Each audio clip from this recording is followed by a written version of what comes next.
Welcome to episode 113 of A Master's Degree in Rolling Terribly. I'm your host, Deddy.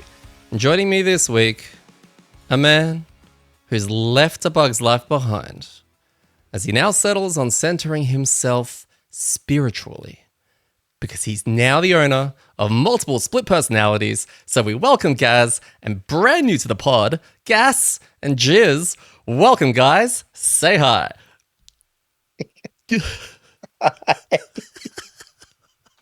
That was your best other alternate names.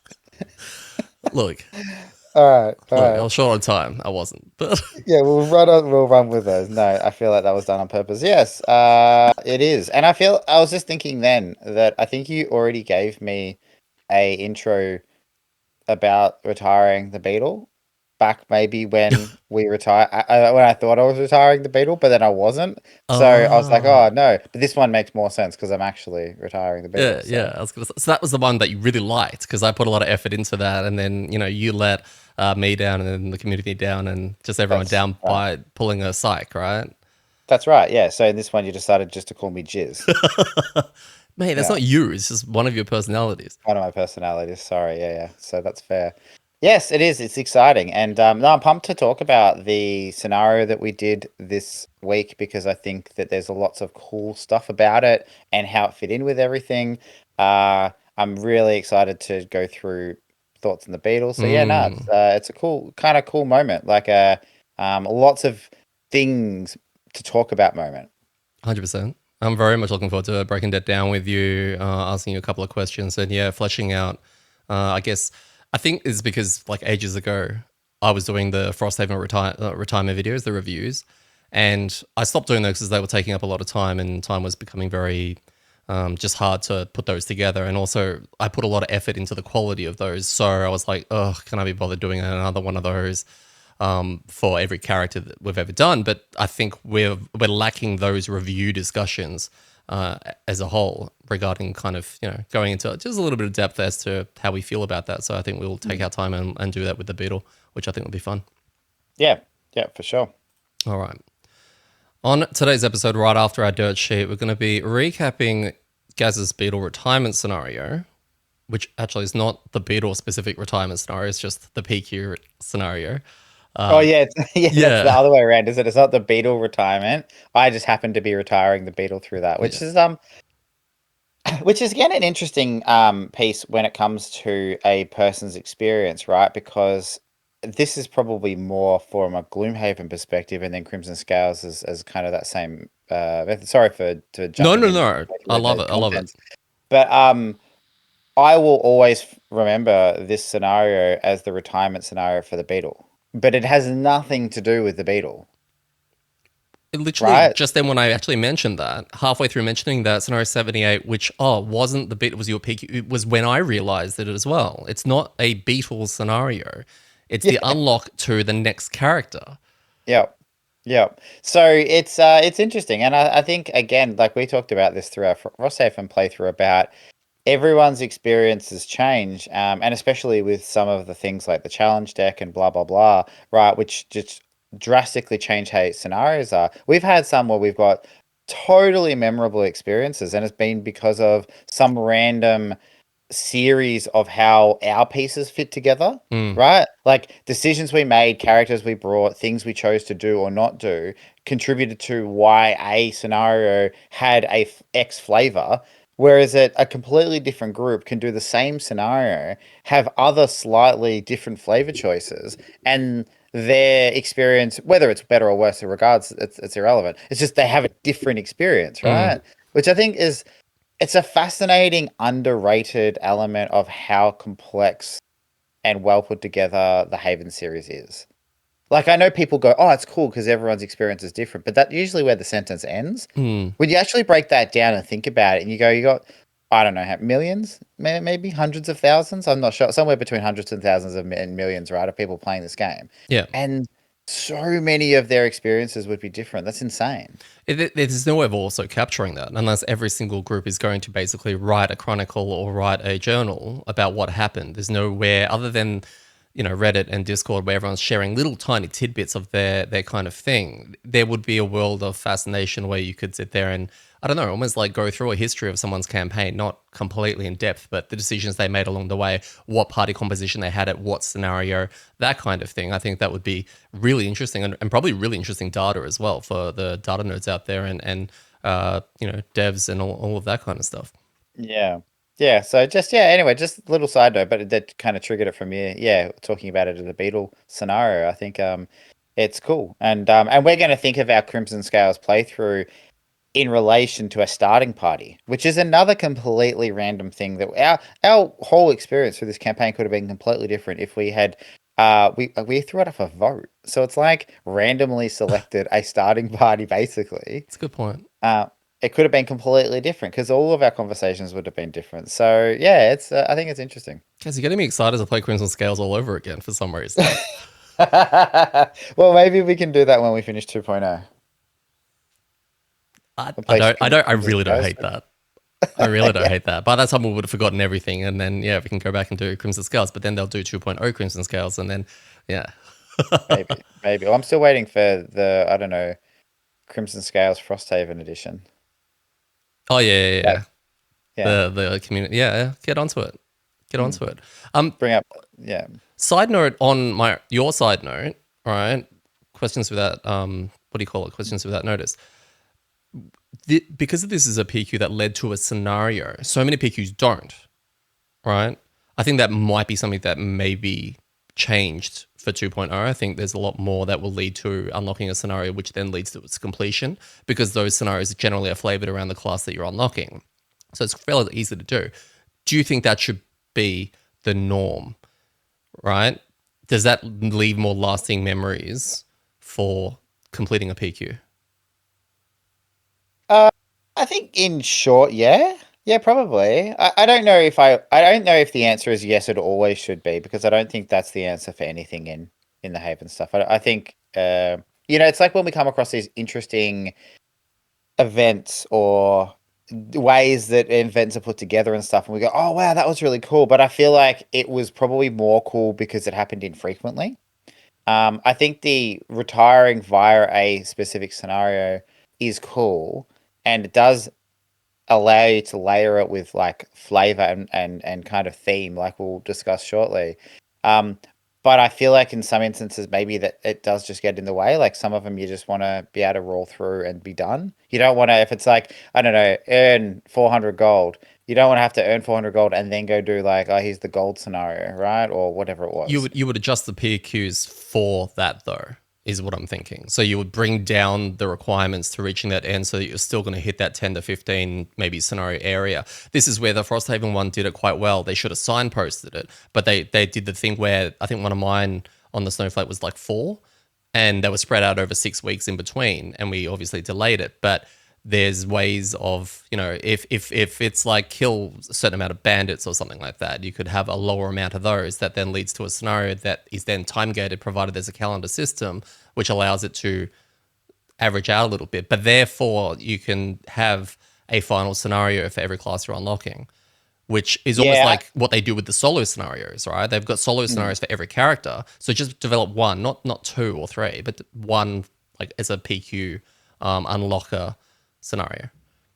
Yeah, I hear what you're saying, and yeah, I agree. You could make the requirements lower. I think maybe the only problem is the trap that you fall into is it slows the game down, because if you have to do another scenario, and not that this is that much of an issue, but let's just say on average everyone is progressing their PQ at roughly the same rate, you end up with this space where you go, well, hey, we want to progress our main story this way to go do these things, but we have to keep stopping every. Well, I mean, what's the average? Like maybe 15 is the max. It's supposed to sit around 13, so that means 4 times every 13 scenarios you've got to go do this extra scenario, Mm. right?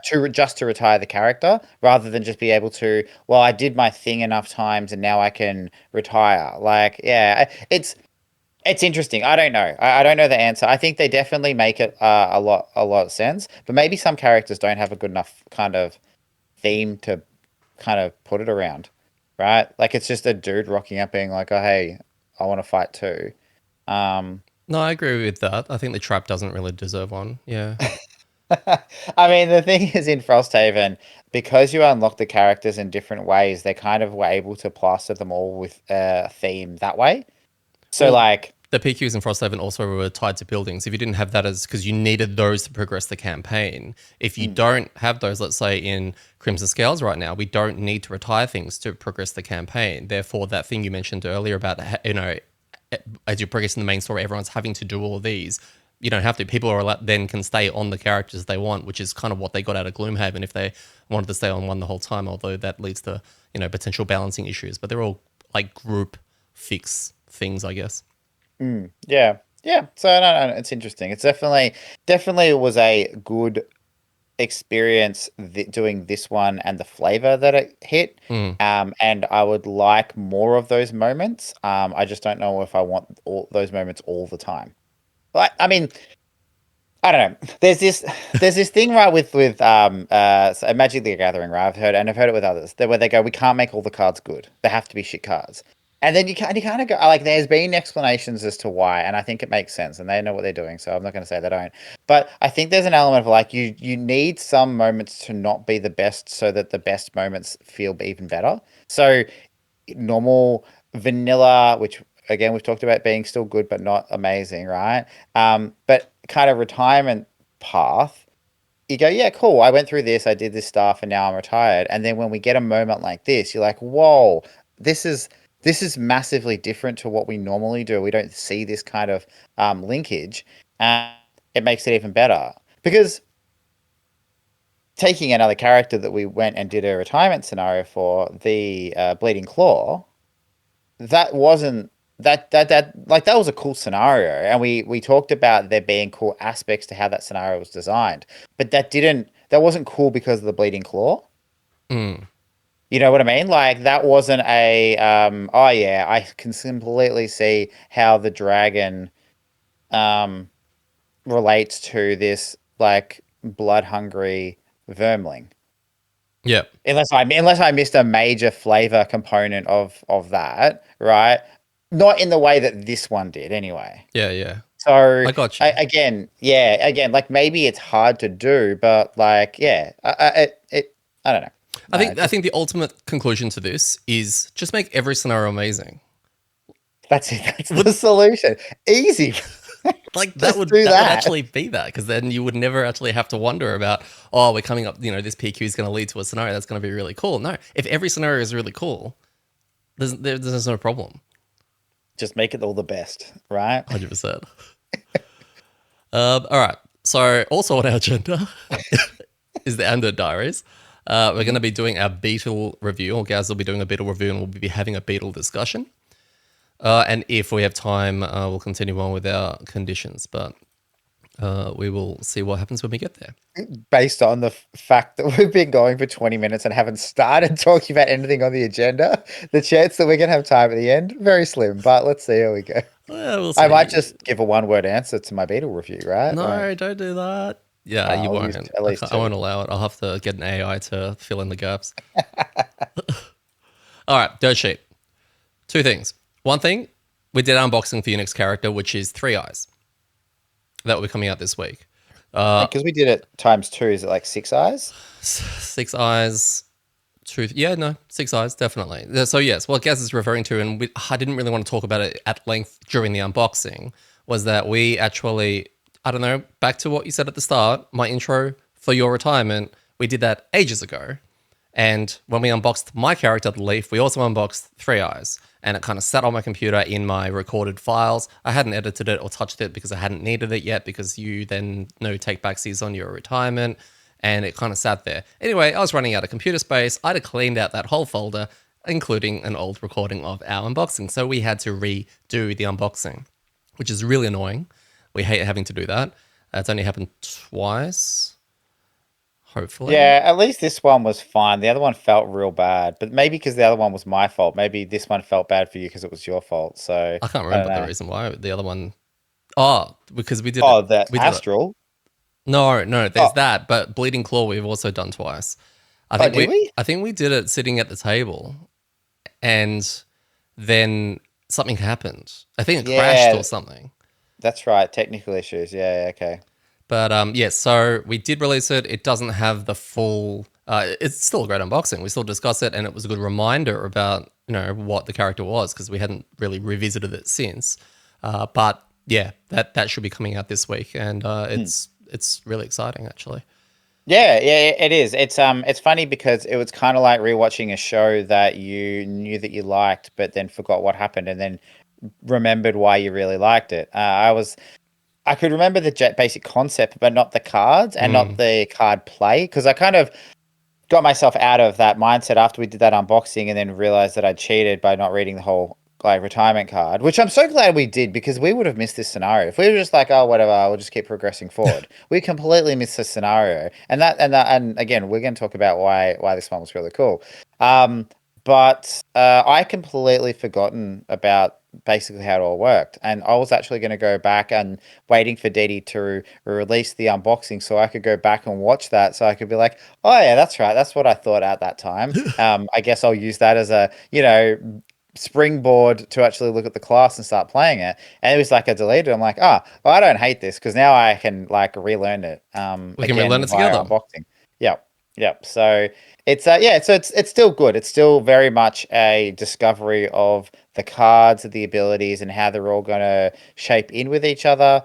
It's not a whole bunch of like, oh yeah, I remember this one. Oh yeah, so yeah, it's definitely still worth a watch if you enjoy our reactions to content, Mm-hmm. to unlocked content. 100%. The other thing is Gloomhaven 2.0. I keep finding snippets of information every now and then with certain things, and this is an old like I think this came out with a backer kit update ages ago, and I only saw it because Bry Guy actually put it in Discord for someone who was asking what's the differences between 1.0 and 2.0, and is it worth upgrading and all of that kind of stuff. And I saw this image and I was like, oh, and I found it in the backer kit as well. And I just figured, look, every single person who's listening to this probably is aware of that, but you're probably not. So you might want to just I might run through this very quickly with you. So Right. So I'm the target audience for this yeah, like piece of content. Okay, good. so this is what has changed mechanically from Gloomhaven into second edition. All right. Hmm. So scenarios, 32 of them have been slightly modified. All right. And that could be positioning of enemies. It could be removing a rule like earlier in the scenario, we're going to get rid of this special rule where everyone gets affected by a scenario effect because no one's going to have enough levels at that stage to be able to ignore it. Or it could be little tweaks here and there. Right. 36 of them have been significantly modified. We're talking like just almost like a redesign, Hmm. right? Maybe not, because 14 of them have been reworked. So maybe that's where that jumps in. No, 14, that makes sense. Yeah, yeah, that makes sense. But the difference between those two, yeah. All right. 14 are brand new. Oh wow. Yeah. And 5 are unchanged. Fascinated to see which ones they went through, and Isaac and the crew just went, it's fucking perfect. The Matt Summers ones. Yeah, true. They're probably like, hey, so Matt, we were thinking, he's like, click. It's like, I guess we can't. So He's got what do you call it, intellectual rights to his own scenarios, and they can't. yeah, yeah, that's it. He signed a contract at his final edit on it for that iteration and any future iteration of Gloomhaven with his scenario. So do we know if Matt Summers did do Gloomhaven scenarios? He did. He did some of the Okay, most hated awesome. ones in that, which is why when they started seeing them in Frosthaven, not hated, most interesting. This is where in Controversial. controversial. Thank you. Yeah. This is where coming into Frosthaven, a lot of them were like, "Oh, it's a Matt Summers one. What are we going to get out of this?" Oh. Because I think I I think came Oozing out, and maybe, Grove. I think Oozing Grove, if that rings a bell, is a Matt Summers one. yeah, it kind I of does. think. I think I know that one. Um, but like not that this is a Matt Summers podcast, but like I feel like Not yet. a net positive. If I was to go like, if you were to reel off a few designers of scenarios and say, and Matt Summers came up, I'd be, if it was a 1 to 10, I'd definitely be above 5 in regards to how I rated my enjoyment of his design of his scenarios. I think Mm. a couple of them were some of my favorites. They're very memorable. I think like incredibly Yeah. memorable. Yeah. And none of them I think memorable because I wanted to gouge my eyes out, right? Like the worst scenarios we did, definitely I don't think were any of those ones. So No, yeah. Anyway. not that I can And remember. that's a pretty good strike rate because if like those ones that we really hated were Isaac's, he's designed like 200 scenarios. So managing to get like a couple in the top most hated ones is bound to happen, right? So it all averages out. No, you're right. And if we go back to our previous conversation about just make every scenario amazing, we weren't like we can bin the bottom list, right? It doesn't exist anymore. That's it. Just have to do top 10, top 10 again. I don't know if we Like could even do a top 10. It's just like everything's perfect, right? that's true. Yeah, everything's 10 out of 10. So let's just list. Yeah, But okay. we'll still Yep, make a that's video. fair. Yeah. All right, items 76 have been modified, Okay. 19 have been reworked, 43 are new. Holy crap, 43 new items. Mm. Oh, Do I you know how wonder if many that may unchanged? like 40. Oh, how many unchanged? I don't know. 5. 14. Oh, okay. I wonder if new counts ones that they're bringing from Frosthaven. I think that, or actually, I don't know about Frosthaven specifically. I did see an image of the Stampot change, and the Stampot I think is identical to the one in Frosthaven. Yeah, okay. It's a one-off consume, restore level 1 or X card, and that card itself can't be brought back from the effect of other cards. Interesting. Yep, yep. Events. So there were 15 modified. There are 163 new ones Holy crap. and 2 unchanged. Oh, that was just primo, right? That's got to be green or red berries, right? And then the green or red berry ones. Like they were They're too both old. just green or red and then green or red. And you had to remember like one of, yeah, okay, all right. It's got to be. That's my pick. All right, monsters. Oh, okay. This is interesting. 14 of them are slightly modified. 20 of them are significantly modified. Significantly. Yeah. 2 of them are new. New monsters. 0 were unchanged. Yeah, okay, that's fair. I feel like though with monsters, they have so much. There's so many stats, right? Because maybe the scaling is consistent in a way where you wouldn't change. Like I don't know, Living Bones level 5. Maybe they shouldn't have the extra shield when they do. Don't know if they have the extra shield. I'm just using an example. I wonder if that counts or if they're like mostly around their um attack cards, their ability cards. What are they called? Monster Ability ability cards? cards. Yeah, yeah. Yeah. I wonder if most of the changes are through there. So like a slight change would be changing a couple of numbers here and there, whereas a significant change would be like removing entire cards and putting new cards in their place. Yeah. Just even reading out this section, right? Especially with the monsters, right? I think a really cool segment to do in the pod for 2.0 is also a look back. So when we finally see Living Bones and we've fought them a fair bit or a scenario or two just to get a feel for them, then as a discussion going back and having a look and comparing them to the 1.0, which could be really good, and doing that for Yeah. most of the monsters that we see. But did you say 2 new monsters? Yes.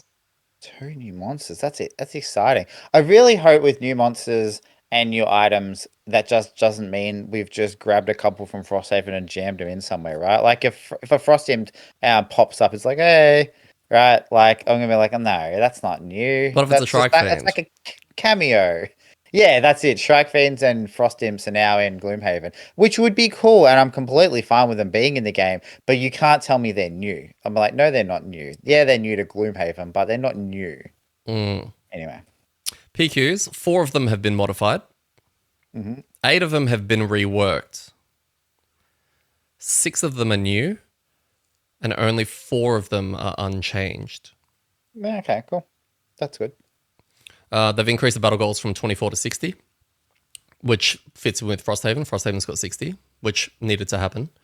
120 plus new non-scenario narrative sections, new faction reputation system, and new optional difficulty mechanic. And when I saw this, I only saw this yesterday. Like, that's how I really have not been looking into it. I am so pumped. It feels Yeah, me like a too. completely different game. Yeah, 100%, 100%. Like I'm the same. So, and I only found about this now. Yeah. Like Yeah. so, yeah, that's really cool. And I guess the thing is, the question will probably float around, and it probably did more when this got announced, and likely before this image or comparison or list came out of like, did this need to happen, right? Because we live in a world of reboots, right? It's been 6 years since this movie came out, so let's just reboot it, even though it's had like, three in the series. Or, hey, we're remaking this game. It's a digitally remastered, readapted version, which is going to be $80 because it's 5 years old. I feel like on the surface, 2.0 feels like that. Like, hey, we made Gloomhaven, it was really good. We made Frosthaven, and we made some kind of core improvements to the just general flow of the game, and we really want to port them over to Gloomhaven, which we could have just done, but we're going to make a new game. And if it had stopped there, then you can kind of say no. But then it just becomes a Gloomhaven updated, right? Mm. Like it's an errated version of Gloomhaven. So if anyone in the future buys it, they get the fixed version of it, right? Rather Yeah. than having to go and dive through and realize that stamp plots are busted. Um, but with all of that, like this stuff completely legitimizes the fact that they're redoing it. Like going through and not just updating it so that it's kind of current patch, but really trying to enhance that experience and meaning that people who have played through Gloomhaven have a reason to replay it, Mm. right? Like maybe we do Gloomhaven if they hadn't made all these changes because we played it so long ago and it's a really good game anyway. Yeah. But like with these changes, there's zero chance that we don't want to play this, Oh no, right? not at all. So I think it's not only really clever from a branding perspective, but I think it's again really commendable that they've gone through and actually been that critical with their own work. Yeah. Been like, hey, this is how much stuff needs to be different, which is awesome. So yeah, hats off to everyone involved in getting it all sorted. And not doing a not Matt Lucas, George Lucas or Steven Spielberg with it, right? Well, I mean, exactly. They could have just gone like, here's Gloomhaven, but we've got some ATSTs in the background, right? Like, you Shut up and know, take my money. yeah, pretty much. And the thing is, it would, and people would buy it, but it's or done the sneaky. Oh, we've fixed Gloomhaven, we've put an extra class in. Mm. So people who want to be completionists have to buy the whole $500 game to get that one extra class that's Yeah. designed that way, right? Or one extra class and one extra monster, but we've just left the rest of it the same. That's the low EA. effort. Pardon? That's Electronic Yes. Arts. Yeah, If they correct. You're design correct. board games, that's what it would be. That's what they do, yeah. But this is legitimately a new version of the game, like and in a way, it probably could have been renamed something else, but then it's so similar that you can't. So yeah, I think that's really cool. That's really cool to know. What just randomly, what I'm planning on doing for myself, and if you want to be a part of it, you can. You don't have to. Is that I want to do a live session, like a YouTube kind of live thing, in preparation for the actual playthrough that we'll start to do, where there'll be either a poll leading up to it for what character I'm going to play, because I want people to tell me what I'm going to play, and then the live part is when I get my two PQs. I want to be able to hold them up to the screen or have them listed and have people choose the PQ, which means they were effectively choosing the next character that I'll be unlocking and doing. You guys won't know the PQ because we obviously like our system of guessing PQs and doing things for personal reasons. But I kind of want to get people involved in shaping the amDirt 2.0 session to an extent. Yeah, okay, that's cool. I like that idea. I like that idea. I mean, in a simple way to get it outside of to more people that wouldn't be on the live thing. I guess with PQs you can just share the symbols, right? So Well, that way, there might be two leading to the one. You'd have to yeah, share a yeah, that's PQ what I mean number. though, right? Like, because it's more interesting about people picking your next character rather than people picking how hard it's going to be to finish your current character. Yeah, true. So yeah, but that's a cool idea. I like it. Yeah. Yeah, I'll see. We'll see And if we can.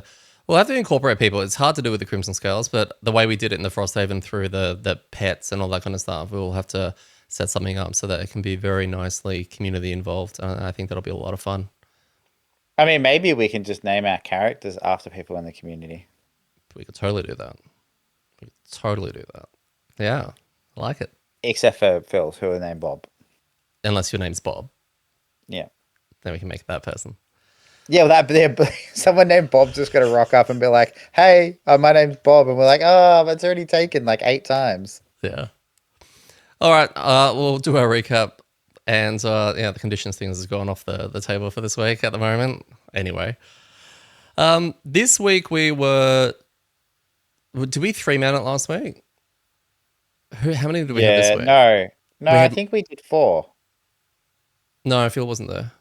Oh, wasn't he? I thought he was. No, it No. was you, me, and Mark. Yeah, yeah, Okay. yeah. We did 3. We did 3. Scenario 78. Leading into it, we had our city and road events. City event 14. We were enjoying some ale in the Sleeping Lion Inn when a burb flies in and causes a ruckus. So the bartender grabs a broom and starts chasing after the burb. And now the narrator tells us that we happen to notice that the ale tap is now unattended. I don't know why that was where our attention went to. So we had to choose between helping the bartender with catching this burb or sneaking free drinks. Do you keep saying burb? Oh, yeah. Because I say that a lot around the house. Is that the word burb? Like, I don't know why. I just think, like, oh, it's a burb. Sorry. Okay. It's fine. I was just checking. I was like, oh, yeah, I have to get my ears checked. All right. But yeah, So what are our options? Was it either burn the ale house down or catch the bird? it was catch the bird or sneak drinks. Oh, okay, it's so close. Yeah. And we ended up helping with the bird. I don't know why, but I think it might be Mark related. And I it think was, also there's an element of like we chose not to tip the guy last time, and it went down really badly. So yeah. So he offered us free drinks, which is really cool for helping him catch the bird, which I didn't know how that was going to be displayed in the game, how they were going to represent that. And it ended up becoming a global item discount or something like that of like 10 gold, which is real yep. weird and that we can The use next forever. item the next item that someone buys costs 10 gold Yeah. less. And I checked with Isaac and he said that carries over to any future game as well. If we don't buy anything between now and Gloomhaven 2.0, we can use it in that. Can I go to Coles and use the discount Yes. there? Yes. Okay, But good. I'll remember. the group has to agree to it. Okay. Just I'll give you the event. You can take it with you. Yeah, can I just go in and give the cashier the event and be like, yeah, I'll take $10 off, yeah? She's like, did you Coupon. choose A? Yeah, I need video evidence that you chose A. I'm like, oh no, you got us. So fun. We had road event 31. Climbing through the mountains, our collective stomachs growl for some reason. And then we We realized never that take any food with us. We're so bad at traveling. We're like, go on an adventure. It's going to take 2 days. Do we take food? Nah, I'm sure there'll be something dead along the way. who's in charge of rations? You. Whoa. I was going to say Phil. Okay, we wasn't there, I guess. He wasn't there, yeah, so that makes Yeah. sense. We realize there's no wildlife around and yet we're running out of food, so we're idiots. We do find, conveniently, a pack of sleeping vermlings who happen to be packing sacks of food. Like, so much. So we decide to sneak some from the bag. And this isn't even a choice. We're collecting now. That's the code word for stealing, apparently. As we approach the food sacks, a light hits us from behind, and it's a vermling who isn't sleeping. He's wielding a tech lamp and just asks what we're doing here. So the options were explain that we're here for the food and we're not leaving without it, which is quite aggressive and quite, confronting, or tell him we lost our way. And you wanted to tell him we lost our way, and I just wanted to retire Mark. And Mark needs A's at the moment, so I picked A. Mhm. And it actually worked out that, like, we said we want the food, and he was like, holds the lamp up and then recognizes us. And then it's like, oh, you helped us with that light bulb thing that we had an issue with ages ago. And, you could have pointed and laughed at us because he knew that that was an option. And, we didn't. And then, we transitioned to an Ewok scene from Star Wars where we're all, dancing and everything like that with the vermlings. But it was actually very cool because we ended up with one of those results that impact the scenario that you're doing. In that during the first round of the scenario, before any cards are revealed, any characters may declare to act on initiative 0 instead of their leading initiative, which is really cool. Are you What are your thoughts on these events that affect scenarios that you're about to go I into? think, yeah, I think they're great. They're really good. They can be as busted as you want them to be, and it doesn't matter because you only get it once. Yeah, but they're not also boring either. As everyone starts with model or everyone starts with the wound or something, there's a bit more thought that goes into either Mm. the bonus or the negative, Yeah, because the I opposite think happened on the other side. more often than not they can be lackluster because they just aren't useful.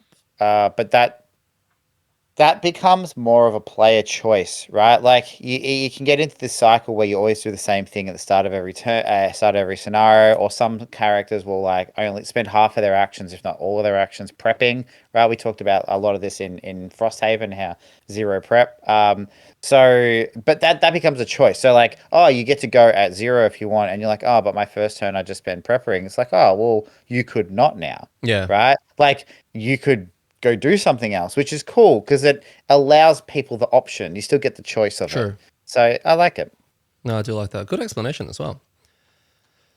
All right, scenario 78 recap. This is not Thermal Stone Peak. That was the other one. This is Turnian Tomb.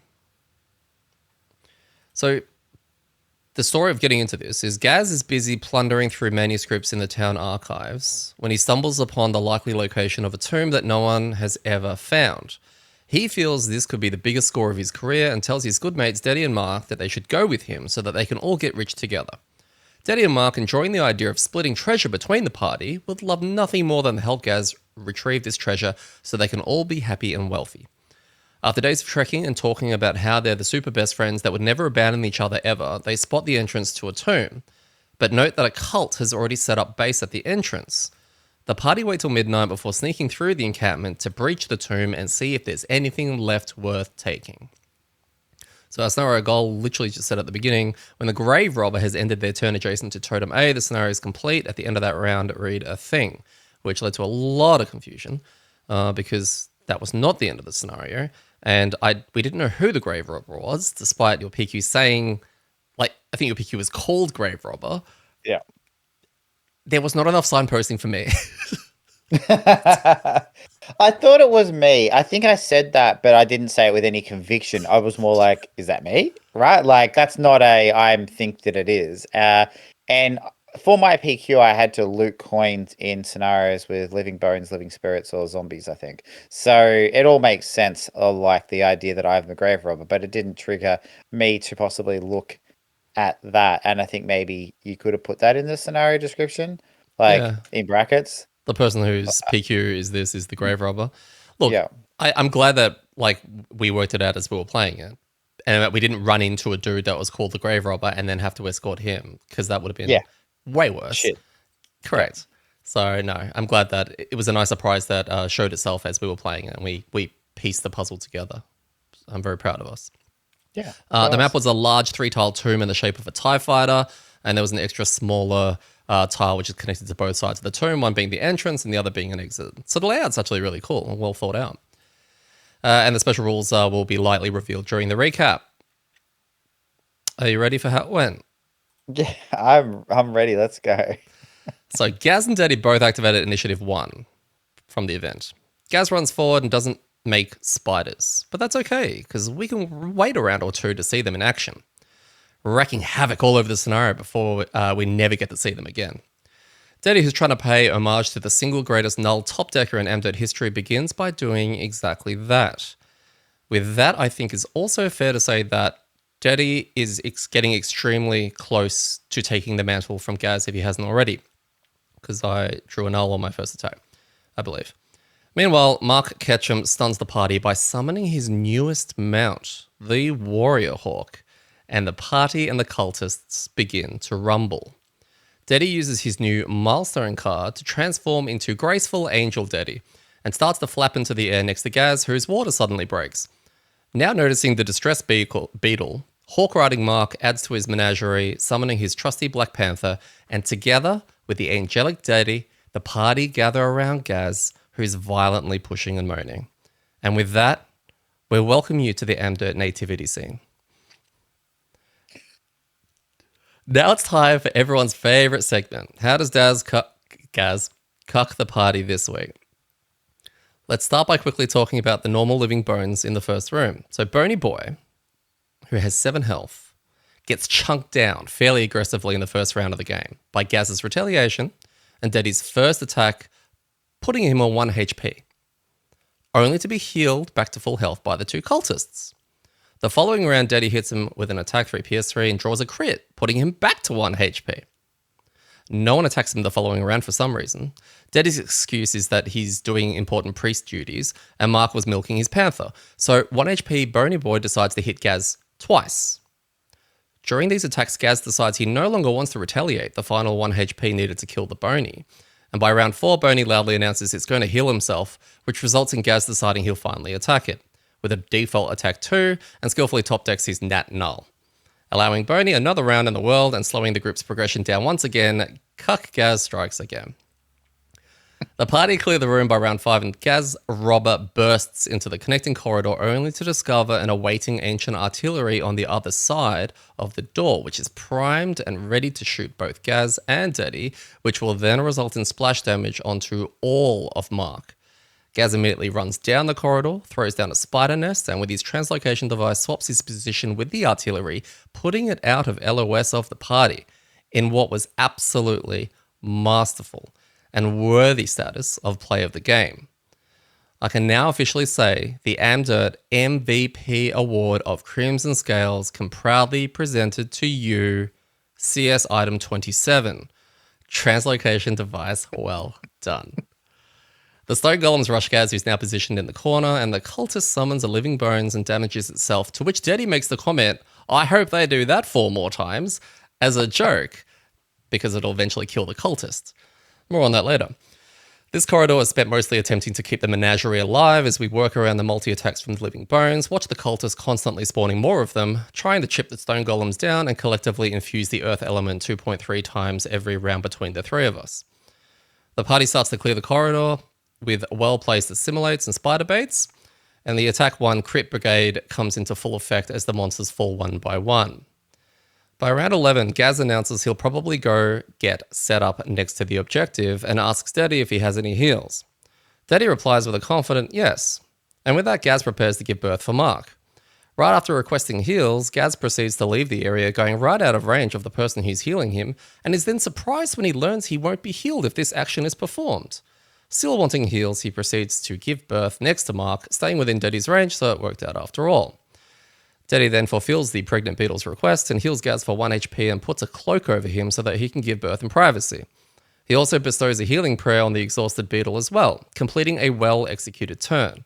After processing this moment, ungrateful Gaz starts to complain at the size of the heal he received, to which Daddy reminds him he gave him a heal, made him an invis, gave him a prayer, which is also a heal that Gaz can use whenever he wants, which also increases his stamina, and all Daddy got out of it was 1 measly XP.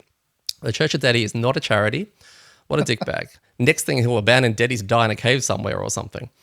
By round 15, with the monsters cleared, Gaz decides now's the time to reveal to the party that he's the grave robber. And betrayal is not felt yet because we're not entirely sure what this means.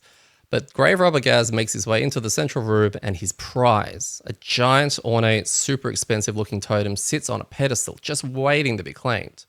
Gaz goes all indie on it and grabs it, when suddenly 3 spooky-looking Inox spirits, one being a guard, one being an archer, and the last being a shaman, manifest and would like him to stop robbing graves. We get hit with some new special rules, which reveal that the Inox guard is the Reaver, the archer is the Conqueror, and the shaman is the Ritualist. And they all have special, permanent, persisting effects that will continue to be in play if they are slain. When the Reaver is dead, all monsters have advantage on all attacks. If the Conqueror is dead, all characters and character summons have disadvantage on all future attacks, and when the Ritualist dies, all monsters will heal itself too at the end of their turns. A new win condition now is set to get the Grave Robber to an escape tile, not currently in view, but if we manage to kill the 3 Inox spirits, we can claim an additional reward. What an exciting twist. Gaz assimilates the Archer/Conqueror, who attempts to return fire, and Hawk Riding Mark follows up with a fat crit, immediately killing the Archer-based Inox. We are rewarded by now attacking with disadvantage for the rest of the scenario. Pretty brutal. Daddy uses Vital Bond to swap the positions of the 2 remaining Inox, placing the melee-based Reaver away from the party and positioning the Ritualist right next to the zoo. This proves to be very effective as the Reaver proceeds to play many rounds of not moving, which allows the group to burn down the Ritualist in peace, although with the permanent disadvantage, this takes a hot minute. Gaz, who hasn't attacked since round 4, where he top decked his Null on the Living Bones, now attacks the Ritualist in round 18 and top decks his Nat Miss again. He questions whether or not he shuffled from 14 rounds ago, and Editing Deddy can confirm he did indeed shuffle. And why would he ever doubt that top decking the Null twice in a row isn't possible?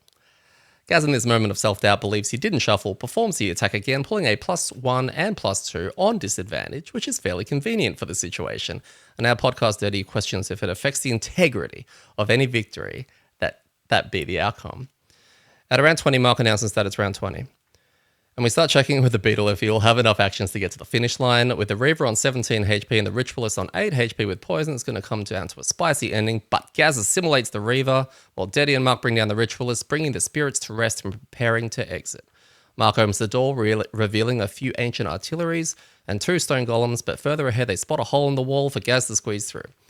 Deddy provides Gaz with flying and sends the Beetle on its way as Mark and Deddy provide a distraction on the monsters while Gaz flies towards the exit. But just before he gets there, he summons 2 spiders.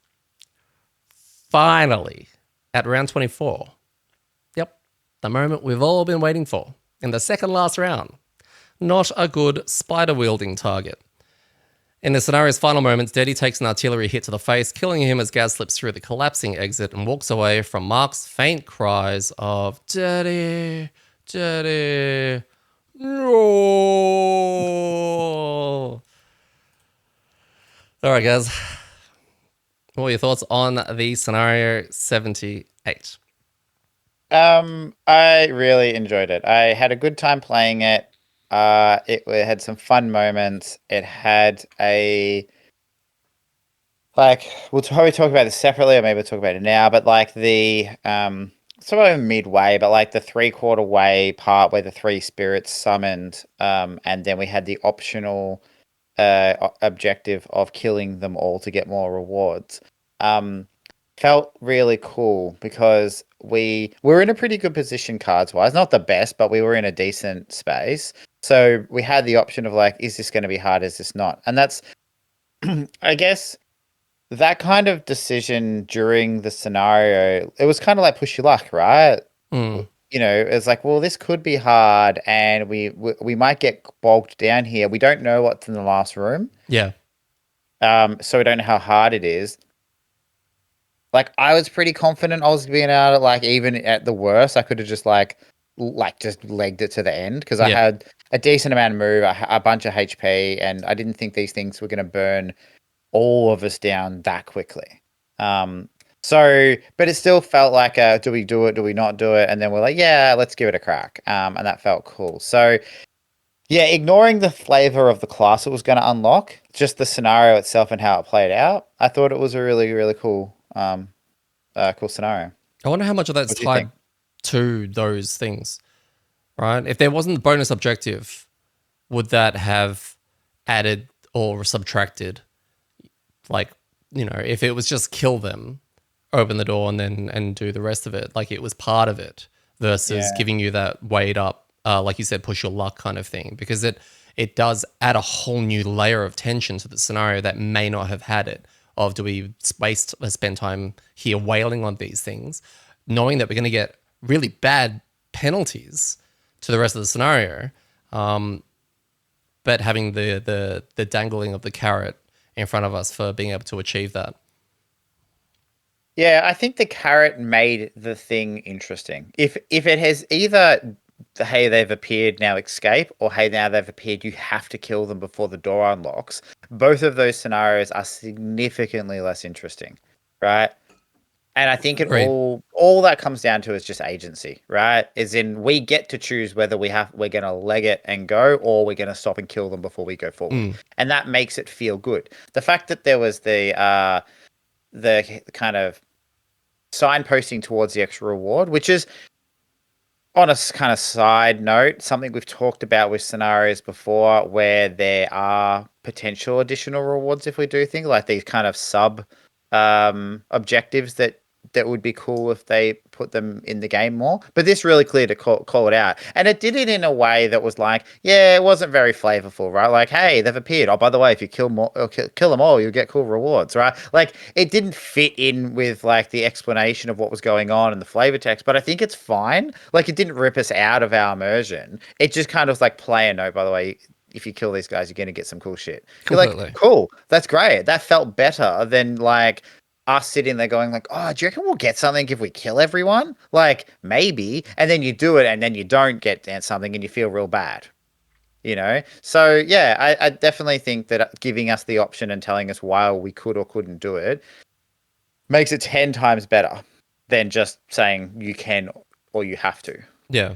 So at the risk of ruining, I guess, like you said, the immersion, but I think the end result, I think most people would agree with you and say, just signpost the hell out of it and just explain it to us.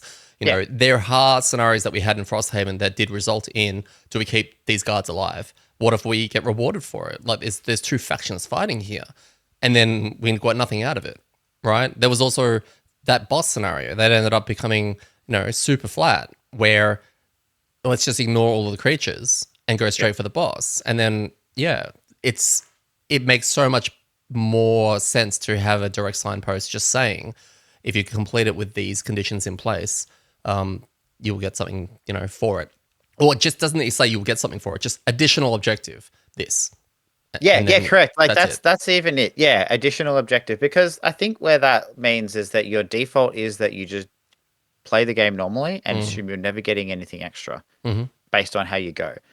As soon as you want to start giving additional rewards for completing the mission in certain ways, right, you have to tell people, because otherwise you fall into the habit we fell into with Frosthaven, where I think we got there was a variable reward in some capacity for one of the scenarios. I can't remember what it was. So we were like, oh, this game's going to do that. Okay, cool. When we see this opportunity, we'll go, well, maybe we don't kill these guys because we're supposed to be allied with them, right?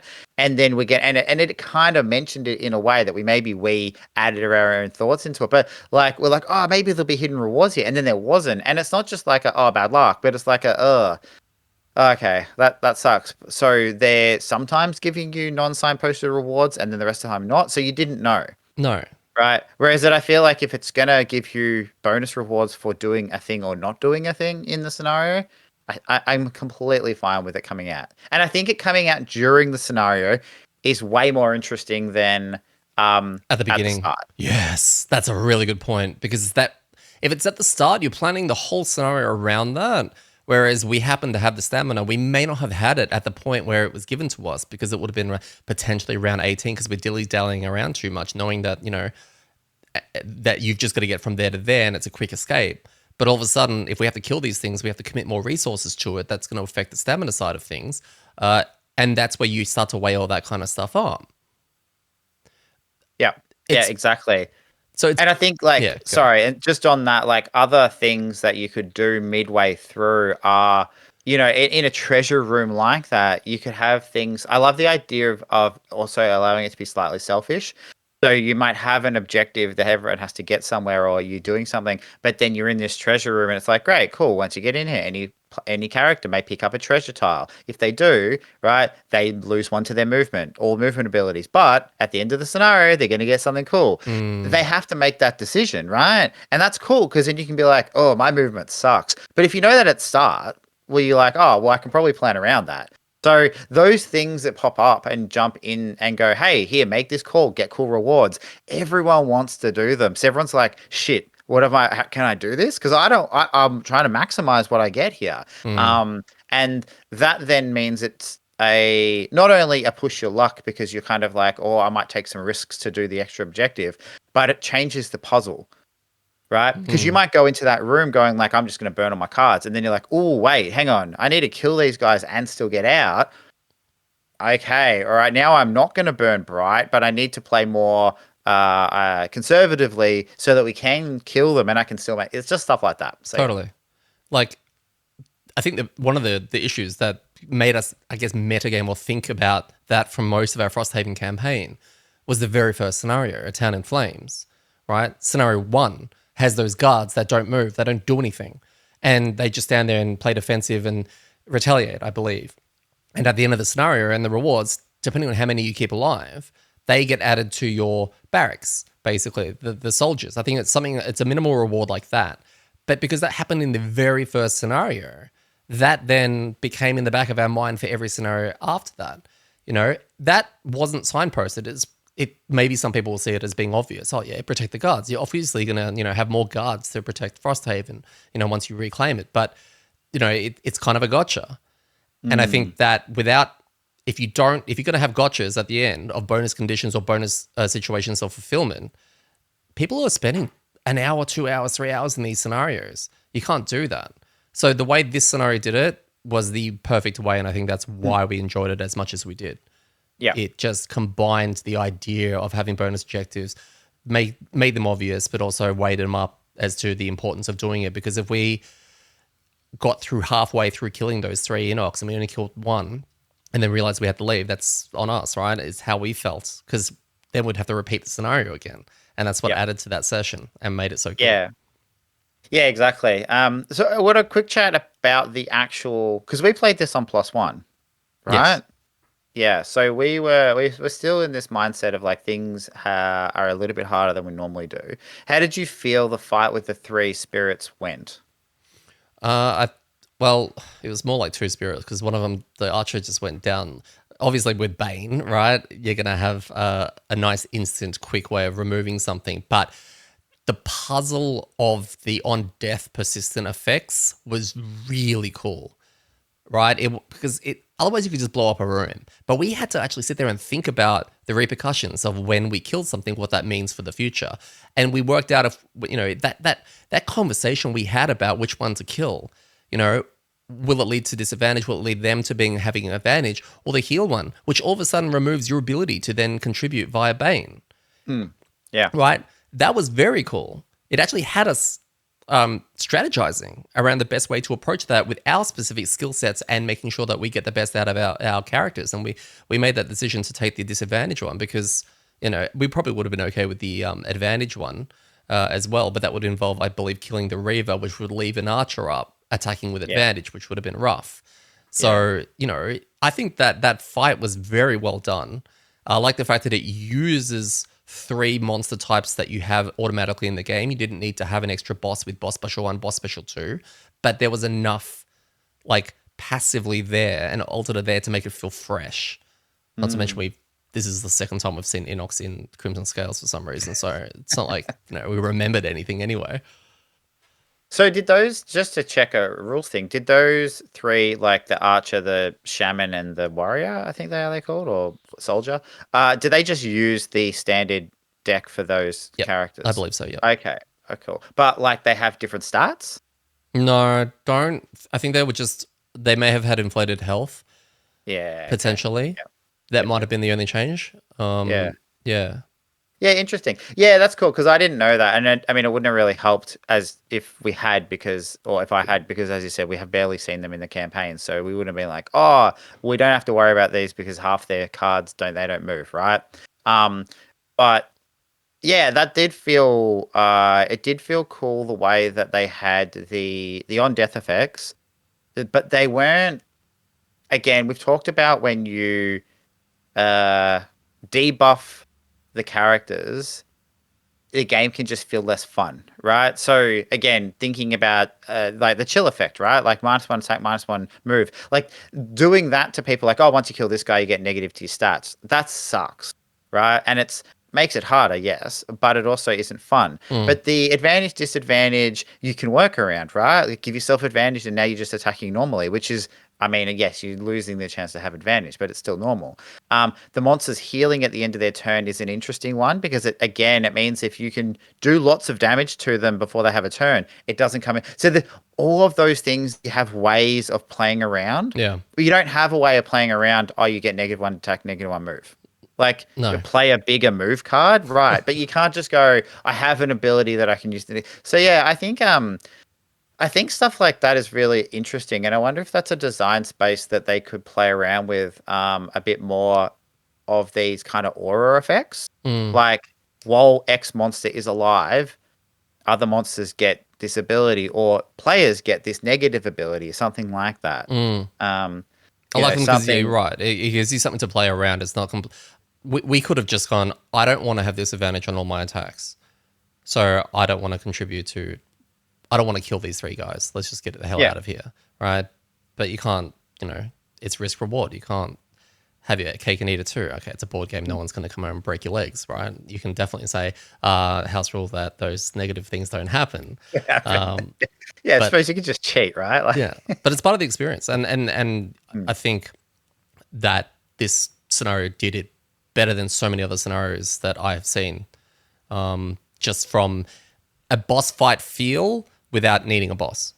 well, that's the thing. This felt like a mini boss in all aspects, in that weren't expecting it, and it came out and it gave us this kind of hump of a challenge without being the scenario led to it and then just ended after it, right? Like it wasn't the proper big final end of a chain boss type feel. It felt like this really thematic mini boss. But in that saying that kind of theme, how it felt, the coolness of the options and scenarios felt better than a lot of the other boss scenarios have felt across most of the Haven series, Mm. right? So it's fascinating how I don't know who designed this, but whoever did an amazing job of not just lining up the flavor from the character that it unlocks, which is Three Eyes, right? And if you don't know about this, basically these three things play directly into how that character plays, which is awesome. Um, but also just making it fun. Like, they nailed the flavor, and they nailed the, like, hey, you're a player and you want cool experiences and cool options. They nailed that part, which Mm. when you put those two together, it's almost impossible for that not to be a good experience for people. If you're linking flavor with like gameplay mechanics, when those two things mash together really well, you've almost always got a good experience. Totally. And you and I would have had a different experience in that compared to a bizarro world of Dirty and Gaz where they didn't see Three Eyes going into that. And I think every angle you look at, it would have been amazing. As weird as it, so when we played that scenario and the three spirits came out and we fought them and all, you knew what was going on. I'd done the unboxing with you, right? But I didn't make that connection, as stupid as that was. I was like, this is cool. There's three Enox guys here, etc. And when you brought it up as, this is kind of leading to this character unlock, I'm like, that is so cool. So it's a weird thing where I knew the character and how it worked before doing the scenario, which is normally not what happens, right? Or I could have gone into here, fought this, did the unboxing with you, and be like, "Oh my god, this is how this all lines up." So there's so many different ways that I could have experienced this, and they were all would have been really good. Yeah. It's Yeah, so and that's weird. if I imagine the kind of flow through from a group sitting down playing this for, play all Sunday, right? Like, you get it, and the first scenario you do for the day is you do this and you go, great, cool, and congratulations, you're retired. Oh, I've done my PQ. Oh, I've got that. Oh, let's give me the box. I'm going to unlock it. And you're sitting there with the group and you pull it out and you're like, oh, whoa, it's the three things that we just fought. Like, you would just collectively get a, like, I don't know, like a whoa, that's really cool, like from a table vibe. Mm, And being able to hit that is such a cool, like, again, just your hats off to people who put this together. So 100%. Mortar types were really good. I like the fact that cultists were there. I think the stone golems beat the big tanky shielding guys. The artillery always being dangerous. I just think that that was all nailed. It was perfect. Wouldn't change any of that. Uh, One thing I think that's also a good sign of a scenario design is party composition variability. I think that you could go in here with nearly any party and have a good time. I think that's fair to say. Which yeah, I think is good. It doesn't feel like, oh, we need lots of movement, so we need a lot of movement based people or invis or anything like that to exploit it the way that you may in some other scenarios. This would have been an enjoyable one to do. I would do this again with a different party. Is I guess what I mean, and yeah. and I think I don't say that often about a lot of scenarios. Yeah, and it's a good point around, like, the special rules were super light. right? Like Mm, one of the things, we talked earlier about 2.0 coming out, and I imagine that 2.0 scenarios and how a lot of them have been reworked and changed and stuff is gonna move the needle closer probably to Frosthaven type scenario objectives and special rules, but probably not all the way because I imagine they still do listen to feedback. So there probably there's going to be more complexity to the scenarios and special rules, but maybe not as much or as often as what happened with mm, Frosthaven. This one managed to have what felt like a whole bunch of different phases and elements to the scenario without really having any special rules at all. mm. Like, and again, that like not having a load of things to have to remember and go through, it makes the scenario feel better. So it's another good example about how you can, right? And I know the more complex things get, the more you want to do, you need more special rules, which is fine. But like, it's again, hats off that they managed to do that and have this one feel like it did without having a giant purple box. You're right. I think the only thing that would have made this, and there's no way of really doing it that I can think of, it's really down to admin and player thing, is that once they're dead and we're doing, towards the end, is trying to remember the disadvantage and the advantage on those things. That is like it's an admin thing that, well, doesn't become one if you just don't remember. And there were a couple of things that we didn't remember towards the end, where the monsters were healing up and after turns and all of that, but it wouldn't have really changed much as you were on, pretty healthy on your way out. Yeah. But that's the only thing I think the reminders, and that'll be group dependent. Some groups will be all over that, and others will hate having to remember it, which is a bit of a pain. Yep. Um, just lastly on that, do you think scenarios that aren't kill-alls that have the most tension? What's that? Things that aren't kill-alls. Scenarios that Yeah. aren't kill-alls, because this isn't a kill-all, right? So if you Hmm. picture an escape scenario or a defending scenario or anything like that, do you think they have the most tension compared to kill-alls? Oh, the most tension. Yeah, probably. I think escape scenarios especially have the most tension. Um, Which makes it a double-edged sword in a way, because I don't really enjoy them from a stamina point of view, and I can't play this way you want to play a certain character, but you can't dispute that they're not tense. yeah, this gets into that too much of the same thing becomes not enjoyable anymore, right? Because I mean, imagine a world where their entire of Gloomhaven is all escape scenarios, right? The idea, and that would be a strategy to mean that people don't go stupid and just burn themselves out. So it forces everyone to play the game more conservatively. I think the game would be overall a worse experience if that was the case. Okay, and I imagine that that's probably why they decided not to do that, right? So I think having escape scenarios dotted through is fun because it does change the way you play a little bit. Mm. Um, Similar to, I think it was Ricewind maybe who said it way back when we were doing Frosthaven. But we're talking about special rules and the complexity, and like the higher complexity ones were the ones that meant that your cards didn't necessarily do all the things that they said they did, or you needed to do certain things in the scenario that weren't really related to your character or your cards, right? Mm. Pulling levers, going into certain things, bending cards to do different actions, stuff like that, right? So those scenarios are fun, but you get too much of them, and then you go, well, what character am I playing? I'm like, oh, blank character with 11 card like hand size. Cool. It doesn't matter what I do because like I just have to get to a point.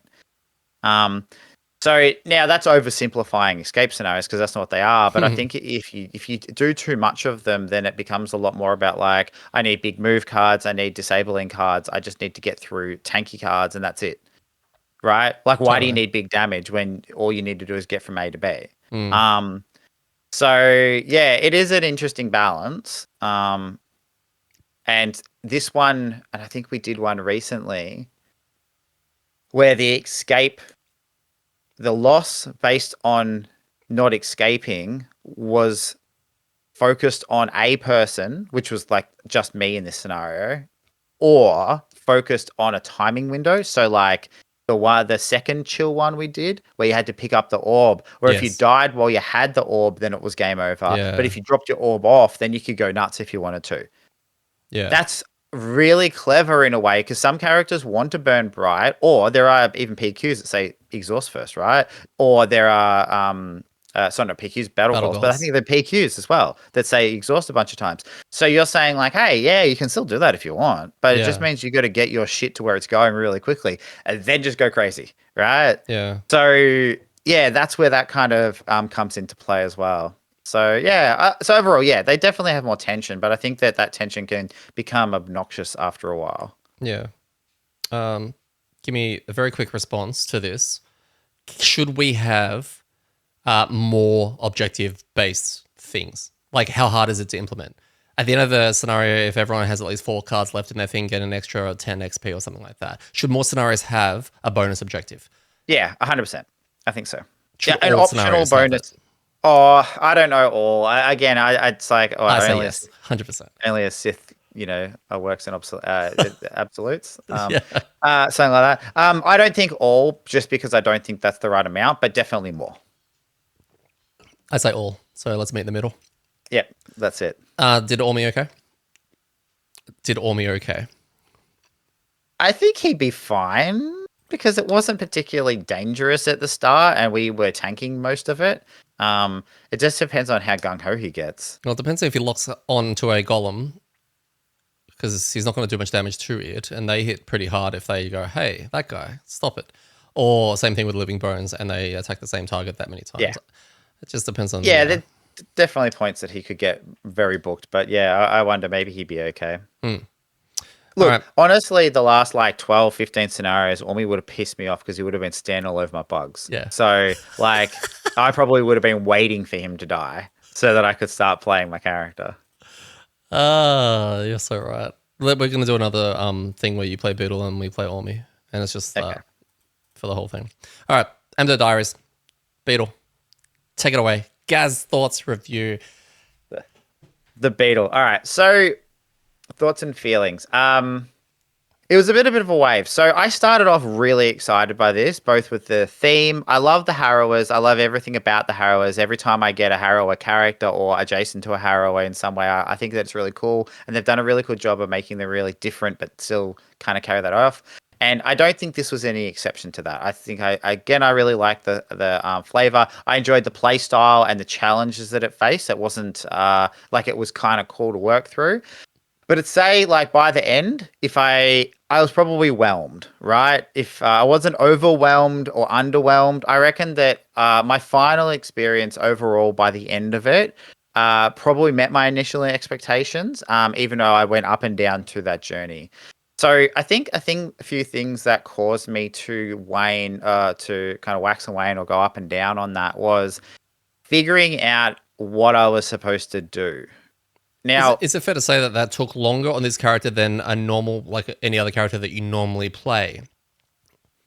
yes, it took a lot longer, and not And that's not not necessarily from a negative thing either.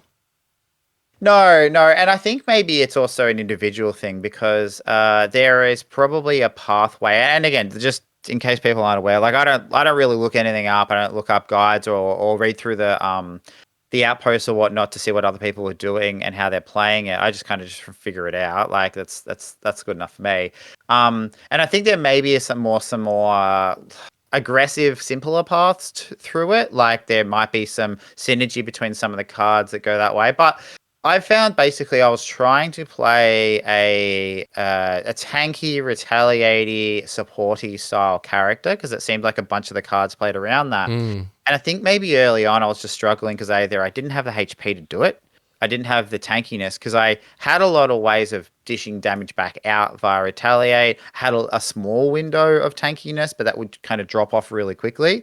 But the biggest issue was I had no self sustain, right? Like I think I talked about it in the first couple of episodes and got some feedback through the Discord on it as well. But all of the self healing, for example, had a many hoops, right? Like one of them is a heal 1. If you eat leaf, it becomes you get to also do a heal 2, so you get a heal 3 total. So you need leaf to do a heal 3. Another one requires you to be standing next to one of your colonies, which early on I wasn't really playing around them, which I'll talk about in Which a is minute. 'Cause they were unlimited rich. healing, by the way, but yes. What do you mean? I mean, you've got healing bees. Well, yeah, that's the other one. That's the third option, right? Is the healing bees where you place it down and then stand next to it and you heal 1 each turn. And I'll talk about colonies in a minute, why I found them challenging to work with in the initial kind of part, and kind of how that evolved. But basically, because I didn't have this really reliable way of healing, I didn't have the items for it, and all that kind of stuff. It meant that this tanky retaliate build was either super reliant on someone else healing me, right? Which I don't like doing, because it's like, hey, I want to play my character this way, so can you play your character that way? And that Mm, feels shit. mm, Um, or I just couldn't do it. Right, because I just couldn't. I was like in bursts, and I think there was a couple of scenarios we had to restart really early because I went too aggressive, got hit too much, and went like, guys, like this is going to take me like 8 turns to get myself back up to full. So pretty much I'm just sitting there passing for 8 turns, right? Um, so I think that's why I found it challenging. So then I had to start reworking a bit, like, well, if I'm not going in the front line, what am I doing? And then is going in the front line? Now, this kind of leads into a little bit of the colonies, but our party makeup and the difficulty we were playing on, I think, impacted how I was playing and the decisions I made on how I wanted to play. hmm Do you remember what our party was like in the first maybe 5 or so scenarios? Or when I Uh, joined? so was I on Bleeding Claw by then? I retired before you or after you? I can't Yeah, remember. I think you retired. No, I think you retired after me because I did the dragon scenario on my Beetle. So you Got would have you. been on the washing machine. Right, towards the end of that. So we had that. Yeah. We had Chain Guard, Chained Helm, Mhm. which obviously was, the frontlining main tanky kind of thing. But initially, when you came on board, we decided that, oh no, you can do it. And he was like, yep, sweet, I'll go into swing mode and push and pull and traps and all that. And then you were like, Yeah. ow, ow, ow, ow. And then, yeah, we had Gemstone as well. Yeah. And I think because we were playing on low difficulty or lower, not like normal, we were playing on the normal difficulty. It kind of was this weird space. It's exactly what you said. The chain helm was just off the walls, crazy and really, really good. When you moved on to Bleeding Claw, also very good character. Although I say the Vortex was quite good as well. You did really well on that, and Phil was doing general pretty good damage on the gemstone from the start. So there was two things. One, I could take all this damage, but then I couldn't get myself healed back up. And then two, there was no point putting colonies down because no one stayed in one spot for more than a round, Yep, right? yep.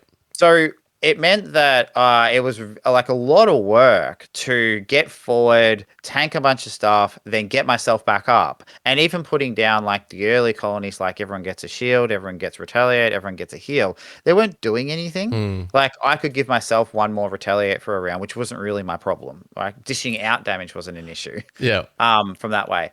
There was the giving myself a shield. Yeah, that's kind of cool if you're going to hit a bunch of times. But again, it's like, well, am I going to be standing here long enough to warrant putting down using a top action to put something down? So I got into this weird spot with that, and I think when the characters switched up a little bit, we didn't bump the difficulty up until later, so I don't think that had heaps to do with it. But I kind of tipped over to where the colonies started becoming worthwhile. Mm, So I think, and I'll talk about that. There's a couple of cards I want to call out that I thought were really good and not really good, really interesting and impacted my gameplay. hmm Because they were those choices. But then where I ended up spending maybe half of the back half of my Beetle playthrough, kind of the play style there. So, uh, questions before I go into that? From me, Yeah, like any thoughts, they're more comments? quick, rapid fire, final ones. Okay, cool, cool. All right, so I won't spend too much long time on this because I don't want to go heaps into the cards, but the thing I really liked about the cards and the Beetle cards was that I thought they were pretty much all interesting. They are. So Yeah. all of the text on both sides was interesting. They didn't kind of form puzzle pieces like the Geminate does, as in like you need to play all these together in order for you to see a final picture. They were very plug and play. You could pick really whatever cards you wanted based on the situation, which is cool. I like that because it's flexibility. The problem was none of them individually were very good.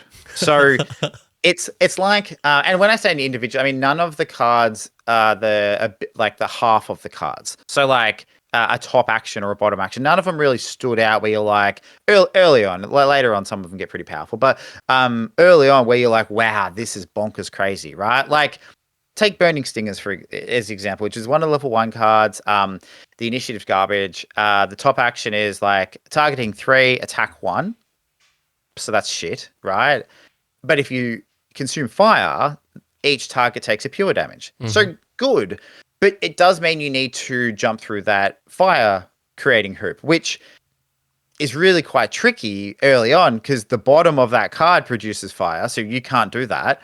Or you have one other card, which is a retaliate card that produces fire. And that's other than your colonies, that's really your only way. And that early on, the colonies turn an element into another element, not necessarily generate it. But so it became this kind of like, well, yeah, that card's fine, I guess, but it's tricky to make work. Mm. And that's what all the cards kind of were. They were like, yeah, that's fine, and I can use it really anytime I want, but it's probably not amazing. So that meant that it was like figuring out what to use when and trying to look for what's going to be the best at the time. Because if you can use it optimally, then it kind of worked really well.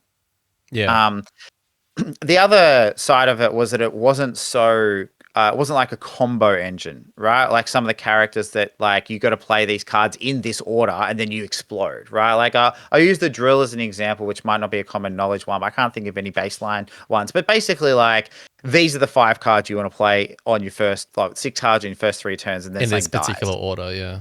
Yeah. There came a little bit of a combo element to it later on once I got the assimilated adversaries card, which I'll talk about kind of how that shaped how I played. But mostly it was still just pick whichever card you want to do at the time to do a cool thing. So there was a lot of flexibility, which meant it was a lot of fun. And it meant I wasn't tied into it. I will jump in very quickly on that because we talk about class defining and all of that kind of stuff with certain characters, right?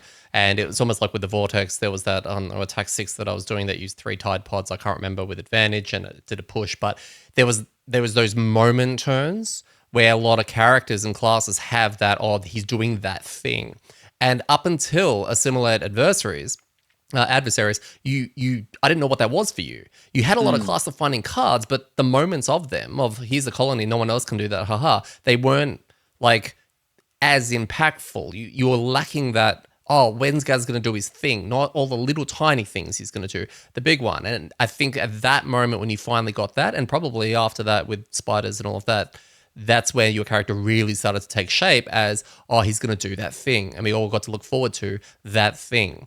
But it just took forever for us to see your version of the thing. The thing, yeah, that's it. And that's the I guess the good kind of one of the good things about this character was that I never found ourselves as locked into a strategy. Yeah. So I guess we'll jump straight to the colonies because they're a really big part. Like that's basically what all the writing on the character card, on the character board says, right? It tells you all about these colonies.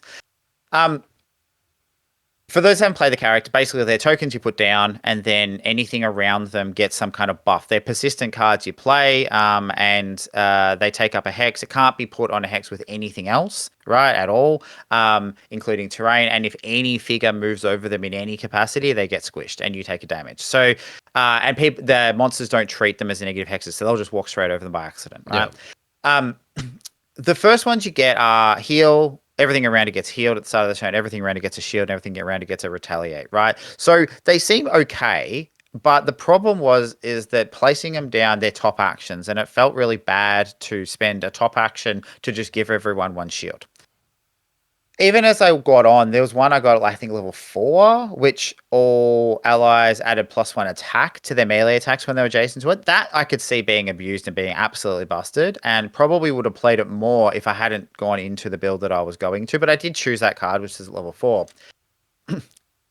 There is the option, though, of using your colonies offensively. So, for example, I think I've got it here. At level 1, there is a like repel intruders, which lets you do an attack from one of the colonies, but it's only attack 1.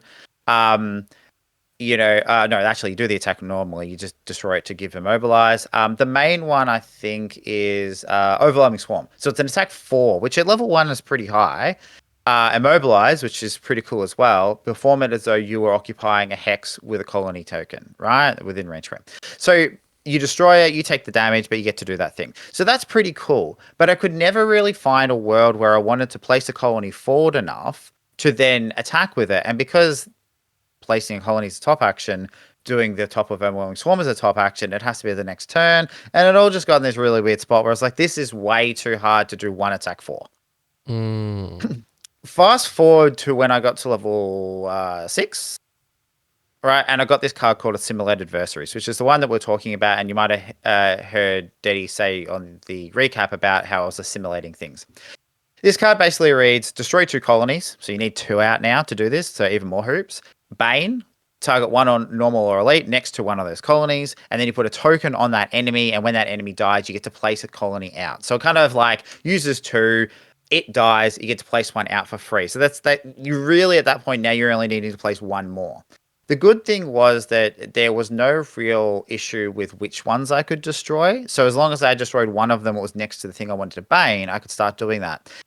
And that's when that tipped into, okay, now it seems worthwhile to play these colonies because I can now like not just blow one of them up to do to do an attack 4, but I can blow one of them to Bane. And Bane's just great, right? Like it always seems it's one of those things that, and we'll talk about this when I get with the statuses, I guess. Bane seems like it's not that good, and then when you keep doing it, you realize it's really good. 100%. Like, I think you pointed it out a few weeks ago. You're like, I reckon you got off this like 4 or 5 times. And like, that's 50 damage basically without actually drawing an amD. It's Like, true. see, I mean, it's one of those things. So once I started getting that rolling, it worked. The other thing that helped though was that I was playing the card that dedicate referring to me giving birth, right? Birthing chambers, which basically is the crit bees that you might have heard us talk about. So it's a colony, bee colony goes down, and anything with next to it gets to draw add a bless to their deck at the start of their turn. It works really, really well with one of the characters we have in the party at the moment who rides one of their summons. So literally 2 characters are now getting blessed by this, right? So when you add a third person next to that or a second summon, right, suddenly like you're just churning through the crits and it can be very, very powerful. But what the balance was, what assimilating adversaries meant I could do is early on, I could move forward and throw this colony out next to everyone at the start, right? But it was no longer wasted because I only needed 1 more colony out and then I could blow it up and use that one that people had left behind. So I didn't need to mess around with this cards that move your colonies around. I didn't have to worry about that because anything I left behind was just basically ammo. So I would then move forward, place another colony, blow one up, blow that one up, blow this one up, and then continue forward. So it meant I didn't really care where my colonies were as long as they weren't getting squished. And that just completely changed that game style. So I could go forward, I could be tanky, I could drop colonies to give cool effects, and then just randomly blow them up once every rest cycle. And that's really kind of where it shifted probably about halfway through once I started playing Birthing Chambers, maybe a little bit later because when I got that. So If you had to keep doing that though, is that interesting? Yeah, it was kind of because I was able to mess around with the colonies. Look, I reckon if I had to do it for like another 5 scenarios, probably not, because it was a lot of just giving people crits. Yeah. Hey, does everyone want heaps of crits? And now I'm going to blow things up. I feel like if I had a Stampot, I probably could have. Oh no, Stampot's only level 1 in X, isn't it? Or is the major? Major, yeah. Like a major Stampot probably makes Assimilate Adversaries even more busted because there's a world in which you can get enough colonies out where you can probably bane back-to-back things, and then they both die because they have a token on them, which creates more 2 more, which means it's just like you speed your engine up a lot. Look, yeah, it probably would get boring after a bit, but I feel like maybe that's when we look at the level 8 and 9 cards, there might be something interesting in there that changes that playstyle a bit. Yeah, okay. So, I was going to say, so yeah. Just to add on to that, is there a world where, you know, the removing of doing attacks from colonies, is that a build in your head? I think so, yeah. I actually think that if I look at the cards again from level 1, like if I was to re-go, hey, I got to play this character again, how am I going to do it? There probably is a world where you focus a lot more on the offensive attacks and then just using your colonies to do attacks. Right? Because there are a couple more that do attacks as you get them on later on as well. Again, they're not great, but if you play around that way rather than me trying to be tanky, I think that you can. And your AMD becomes quite good as well. It does. So and your health is also not being used from a from a taking point of view, but from a resource point of view, because you're destroying all these colonies, so you've got the health pool to also keep that playstyle up, I would imagine. Yeah, yeah, and I can see a world where, like, if I had started this at level 1 and the chain helmet started at level 1, for example, then Mark does his thing that he was doing, which was getting in there, doing heaps of damage, drawing aggro, and then healing himself. And I'd have the ability to play as a support tanky character, like a second frontliner, throw a little bit of retaliate out on him, play some, colonies that buff him and or kind of help the party, and then use them to attack, Mm. to like do things like immobilize and all the other crazy shit that it does. So, yeah, I think overall there is definitely a more offensive path, and I did deliberately didn't choose like at I think level 3 or 4, whatever they were. There was offensive cards. Like there was one actually the opposite of birthing chambers, burrow under. Like listen to this. Like move 3 with jump. This is on a top action, by the way. Mm. Right? Move 3 with jump. Attack 3. Target one enemy. Move through with the ability. And if you eat fire or grass, which you can make pretty easily by that stage, +1 to attack and muddle. So a top action lets you jump and do an attack 4 is crazy, Mm. right? Um, but that is level 5, which is means there'd be no crit bees. And this is the thing, not just the crit bees. The bottom of the crit bees card is a heal 5 self Yeah. regenerate, put poison on me. And I didn't care about poison because I could get that off with one of my other cards. But a heal 5 self was exactly what I needed. As soon as I got that, tanking was back on the menu, right? Meant that I had the ability to self-sustain, that plus one of my other cards, plus a couple of items, plus bees next to me, meant I could go from like low health to basically back to full Well, the Beetle's in also like got two really turns. high health as well. Like it's got abnormally high health. It's got the highest that we've seen in a character, basically. Yeah. Yeah, and because I did base the entire character around getting all tanking items. Like I had tanking armor, 2 tanking hand items. So doing a rest, plus the helm that I got, which overall probably saved me like 100 damage or something like that, right? Meant that when I long rested, I was getting this health back plus all my items back. And because I was usually setting myself up next to healing bees with regen, I'm basically, my long rest was giving me 4 health.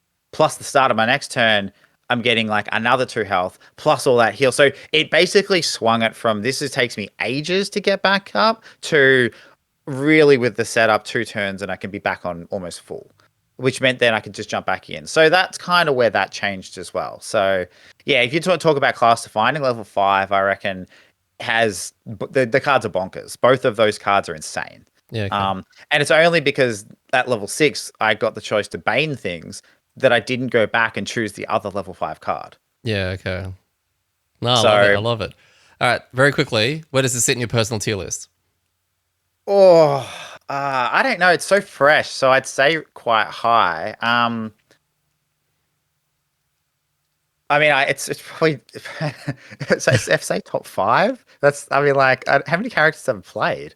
I've played 2 in Crimson Scales, and how many did I play in Frosthaven? Like 5, 6?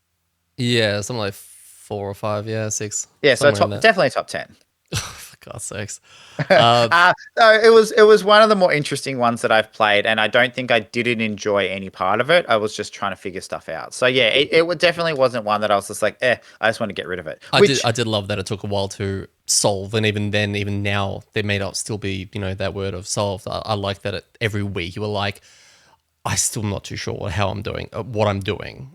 And you were playing fine, but it was like getting to a point you were trying different things every week, different cards, different combos, and all of that. And I think I love that for you. It wasn't like by the second scenario you were like, done. I already know how this all works. I'm looking forward to adding cards to this, repertoire of things that I'm doing.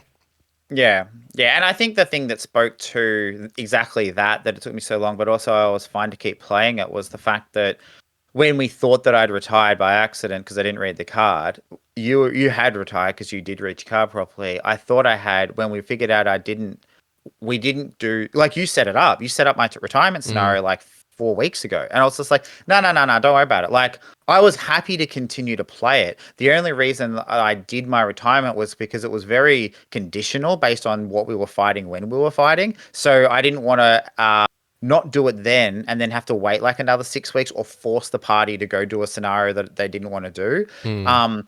So the fact that then it was just when you want to go do that scenario, I was like, great, cool. I'm happy to play this for another few weeks. Mm. I was also lured by the fact that I wanted to see the spiders. So again, we've talked about this where the one of the things listed on the character card is spiders, and they just didn't come up until level 7. So yeah, Yeah. Okay. Would you yeah. play it again? I would play it again. It wouldn't be at my top of the list of my would I play again, but definitely, yeah. I would if the party composition was right. I could see. Okay. Um, yeah. Yep. Final question is, what duo would you love to run this with? Any character you want. Pick As it. in, like another character. Yep. Uh, Yeah, like Daddy, I don't know. pick this character, and I really want to try the Beetle with that. Oh, I Sorry, don't you can pull it know. out of your butt if you want. Oh look, it would be fun to play with if I was also playing the Prism, because then I could just give myself unlimited blesses and go to town. That's But a Banner Spear might be really interesting to play with because them standing next to each other, just constantly doing combos and increasing damage and tank and retaliate would be pretty bonkers. yeah. Okay. And I would be it'd have a very like Bash Brothers where an unstoppable front line force. That could be a lot of fun for both parties. So Yeah. yeah, Stick a bunch of colonies, bunch of banners. Where can he stand? Nowhere. exactly. So yeah, so I think final thoughts like it's probably one of the more interesting characters I've played, like in regards to how it was set out. We've talked about it did keep me guessing the whole time, which I think was interesting, and because it was placing things. We've talked about characters that are on your board or on the board, right? Like, so your play mat where you got to manage resources versus actually on the board. This was a very on the board one because you had to put your colonies. I think on the board characters maybe don't get stale as quickly because it's always based on what's happening there. The It's board not always just a case changes, of right? yeah, it's not just like, did I work out my cards and my resources? Great, then I can do whatever I want and whenever I want. This was well, I have to see where everything is before I can do it. Um, it does look like there's other interesting play styles, although I feel like they definitely probably start going heavy into the colonies regardless because they become quite powerful. And the mini was one of my favorites to paint. Like this, along with the chain helm, I think are probably two of my favorite minis.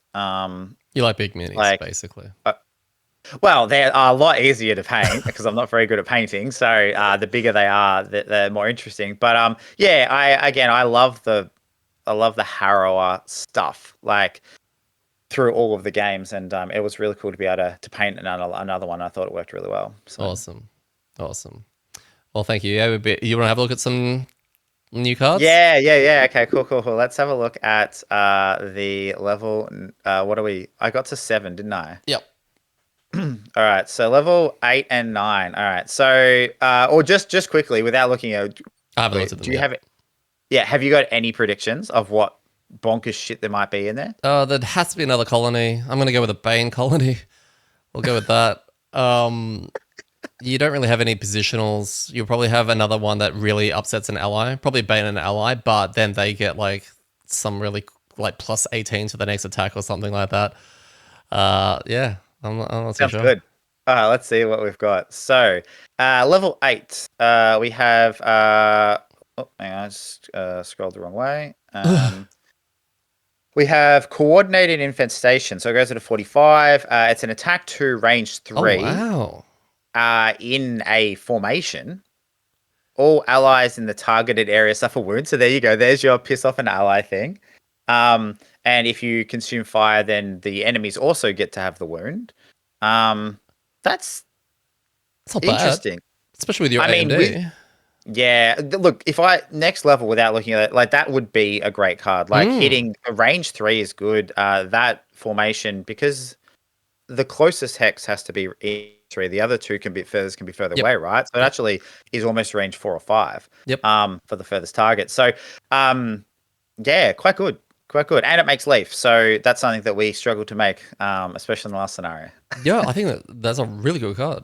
It's not a burn Mm. either. Easy to set up. No, it's weird for what you would call a really good card because it's level 8, and I feel like at level 8 you want more bonkers text and stuff. But I think for what this character wasn't doing a lot, this fills a big gap.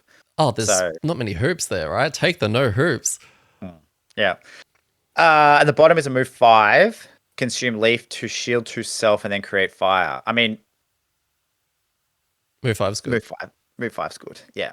I can see if I took that card, it would be a direct replacement probably for the. I always was taking a move 4 card where the top was a colony that did a shield, which wasn't really that useful. That's why Um, I kept seeing that.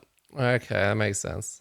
yeah, it was just because it was a move 4. Mm. And then occasionally I'd just like, oh, let's chuck a colony out. But this probably just replaces that. So the other level 8 card, Erupting Mandibles. Okay. It's an attack 2, target all adjacent enemies. I often had a lot of adjacent enemies. Yeah, 100% too. And it creates fire. If you eat grass, all targets and all allies suffer 1 plus X, where X is the number of cultivate actions. Ah. Whoa. So a lot of the times, if So, you have a healing bees and crit bees out, that'll be 3 damage. Is that what I'm reading? Is that how I'm reading it? So attack 2, hitting everything, eat grass, and then all it's just suffer. targets. Yeah, all targets So and all you adjacent do the allies. attack 2, and Mm. then everything else just suffers pure damage based on 1 plus how many Cultivated cultivate. things are out. Yeah. So even with none out, that's an attack 2. Everything around you takes 1 pure damage. Yes. That's quite good. Yeah. No, that's really good. Especially again, considering the situations I found myself in. So yeah, can definitely say that. Yep, cool, seems good. And then the bottom, move 5. Okay, so regardless of which one I choose, I'm moving 5. Wow. Okay. And then you are doing eating fire to retaliate to self, and then making grass. That's a really I was about to tough say call. that's not an easy call to make now. No, I mean, just for in the interest of moving forward, I probably would take erupting mandibles because I was finding myself like this gives me a reason to just want to be in the middle of everyone, right? Like I was already doing that, like move in, do that. But then even the bottom of that is another move retaliate card, which is kind of cool. Yeah, I think So, you would have taken that as well. I think you would have had no problems getting that off. all right, and level 9. Oh my god, I just like saw the picture. Yeah, Okay, I'm just trying to so make it out. Yep. the first one, 97, divide and conquer. Okay, suffer damage equal to half your current hit point value, rounded up. Okay. Summon Beta Aegis. Okay, health X, move 3. X is equal to the damage suffered. Ooh. So you're setting the health when you use hmm it. Yeah, okay. At the end of this summon's turn, you may play 1 card from your hand and immediately perform the top action of the card as if you were this summon. Holy crap. So the summon goes before you. All right. At the end of its turn, you take an extra card out of your hand, I imagine, from your hand and immediately perform the top action of the card as if you were the summon. Wow. That just is so cool. Has endless possibilities. I mean, it definitely speeds your survivability. You die a lot faster, right? I Because kind of. this is a burn card, and you are now playing 3 cards a turn. Yeah, okay. I see where you're going with this. Well, it does So say it goes down to may. You 10. may. May, yeah. If you don't though, it doesn't attack. It's got no attack value. So it's not doing anything if you don't play cards. Look, you can put retaliate on it and all those other things, and it's going to have a lot of Yeah, health. potentially. I mean, what was my I mean my max health at was 32, I think It at was more level than that, 9. I think, wasn't it? Was it? No, 32 seems way high. I mean, that 32. does. Oh, okay. Yeah, 32. So I mean, even doing it on turn 1, summoning on turn 1, what that gives it 16 health, which is quite a lot of health for a summon. Yeah, okay. You may play 1 card from your hand and immediately perform the top action of the card. So it only can do top actions. All right, which means that it can get things like retaliate. It can put colonies down for you. It could do some attacks which were there. But Yeah, like not erupting any. mandibles. Yeah, yeah, true, true. Or it could also do simulate adversaries. There you go. So, but yeah, okay, but it can't do any of the defensive stuff. Like it can't give itself shield and all that kind of stuff. So interesting. Okay. The bottom of this crazy card is play one colony token of your choice in an empty hex within range two. Disarm two enemies adjacent to the place colony Ooh. token. Oh my god. Oh, damn, guys.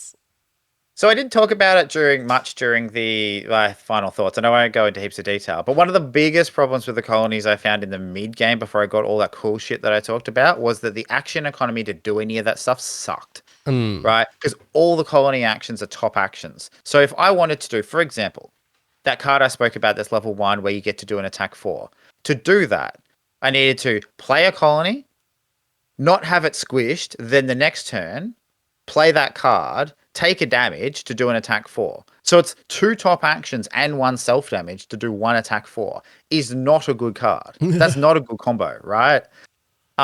Which is why in the end, the colonies needing to use them for things became more of a like if you had already put it out, get some value out of it, and then turn it into some damage. That's where I think that had to become the play. This here completely fixes that. This is like just chuck one out, disarm a bunch of stuff. well, chuck one out definitely. The positioning of it would have to be heavily considered every time, just because if you're disarming them, there's a chance that they don't they'll move, and therefore there's like if they're coming towards you because they can't do their thing or whatever, there's a chance that they'll stomp on it. So you can't put it in front of them to then hit the two. You gotta kind of put it in a weird spot to the side of them, so that That's true. that's the only thing I can think of. But other than that, yeah, it's just it could just replace a colony on a bottom. Yep.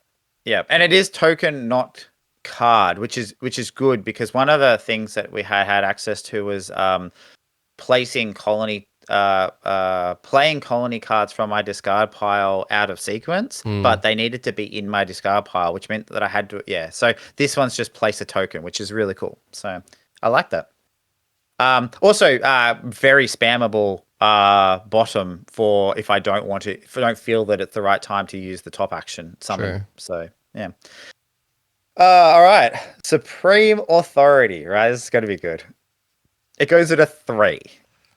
Uh huh. Okay, so looking at the opposite one, which was Divide and Conquer, it went at a 97. At the start of each of your turns, you may move a colony token up to 3 hexes. All right, whenever a colony token is destroyed, an enemy of your choice within range 3 suffers poison, wound, and muddle. Okay. Okay, so that'll also trigger for when you're destroying them. Yes. Mm, Yes. So when I Bane and remove two things get within range 3. Get poisoned, wounded, and muddling. that also would impact things like lacerating horde, right? Because the destroy goes first, so you'll destroy the number of colony tokens within a range 3 for each colony token perform blah blah blah, which means they're getting poisoned before the attack, which is interesting. Yep. It's not a Bane Yep. colony, but I guess it's okay. Okay, cool. Interesting. A permanent persistent. So again, affects your stamina, but definitely a good play. I definitely would have used that if I had that card on how I was playing, so I can see a value. Also going to 3. 3 is pretty quick. Mm. And the bottom is place one colony token of your choice in any adjacent empty hex. All characters and allies within range 3 of the placed colony token gain. All characters and allies within range 3 of the place colony token gain ward. Wow. Yeah, okay. I mean, that seems pretty good as well. It is pretty good, guys. For all of the reasons that I said the bottom of Divide and Conquer are good, that is also good, and it's more range. Well, the token's going into an adjacent empty hex, whereas the other one. Oh, okay. All right. Yes. So less flexibility because it's not range 2. So Mm, yeah, okay, cool. Look, I honestly don't think the bottom of Supreme Authority ever it gets played. Because I mean, I'm playing Supreme Authority pretty much as soon as I can. But yeah, that's a good yeah, point. interesting. Very good level 8 9 cards. Like very impressed with all of that stuff. I'd say the only thing that I'm disappointed now overall with the entire character seeing all of the cards is that there's only one card that refers to spiders. I mean, Um, it's a pretty good one though, so you can't well, possibly it design was anything really good. else. It was really good, right? Like the card I'm reading here, like we talked about this last week. Like move 3, range 3, attack 1, poison, immobilize is bonkers. The ones that I got access to after they got nerfed, less bonkers. But yeah, cool. Anyway, that is the Beetle. That wraps No, that that's up. awesome. That's very good. And yes, the spiders were very underwhelming. We only got to see them for 2 rounds, one and a half, and yeah, that's it. Unfortunately.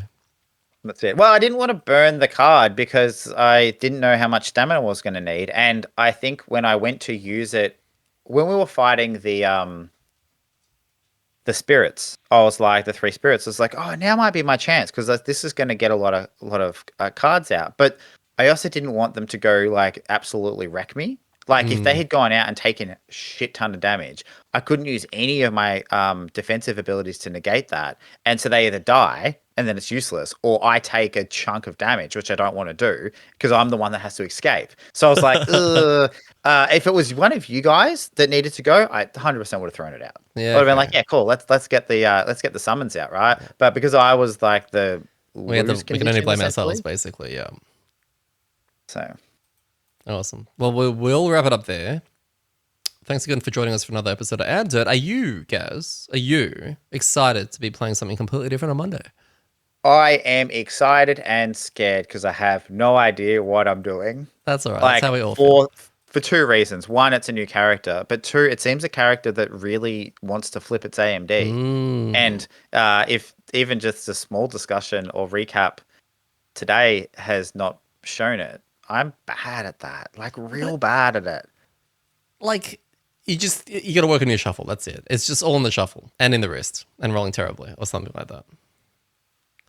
Yeah, that's it. I got to watch Phil and then do whatever Phil does because he gets that purple one all the time. I've heard of the purple one and I think it's pretty good, but I'm not sure. I'm not really sure what it does other than everything dies. I'll cut your deck for you. Brilliant, done. All right, it's now your fault. Yeah, nice. Thank you, listeners. See you all next week. I've been your host, Eddie. I've been joining you by Gaz. And remember, when it comes to rolling terribly, it's all